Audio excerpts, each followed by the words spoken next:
అన్నగా తమ్ముడిగా మీకు ఒక సలహా ఇస్తున్నాను అనుకోండి, అది కరెక్ట్ కాదేమో అనుకుంటున్నాను నేను. మనం నిలబడడం వల్ల పార్టీ బలపడదని ఆలోచన ఉండొచ్చు. రాష్ట్ర అధ్యక్షుడికి ఎక్కడన్నా నిలబెట్టచ్చు. అదిగో సో పవన్ కళ్యాణ్ పోటీ చేస్తే మీరు స్వచ్ఛందంగా పవన్ కళ్యాణ్ గారు పోటీ చేస్తే నేను ఆ రోజు చెప్పాను, ఈ రోజు చెప్తున్నాను, ఒక కండిషన్ పెడుతున్నాను, ఆయన పిఠాపురం రాకూడదు. నేను గెలిపించి తీసుకెళ్ళి బా నేను గెలిపించి బంగారు పల్లెలో పెట్టేస్తాను. బా చూడండి అసలు ఎలాంటి స్టేట్మెంట్ ఇచ్చాడు ఆయన.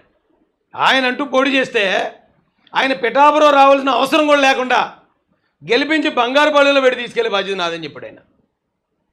మరి అలాంటి వ్యక్తి తరపున అబ్బాయి టికెట్ మాకే కావాలి, పవన్ కళ్యాణ్ గారికి ఇవ్వకూడదని అలా ధర్నాలు చేస్తాం, మరి ఆయనకి చెడ్డ పేరు కదండి. అది భావ్యమా అని అడుగుతున్నాను నేను. ఎందుకంటే ఆయనకి చెడ్డ పేరు తీసుకొచ్చే పనులు మనం చేయటం, అది ఒక పార్టీ అధినాయకుడు వచ్చి ఇక్కడ మన జిల్లాలో ఫస్ట్ టైం పోటీ చేస్తున్నప్పుడు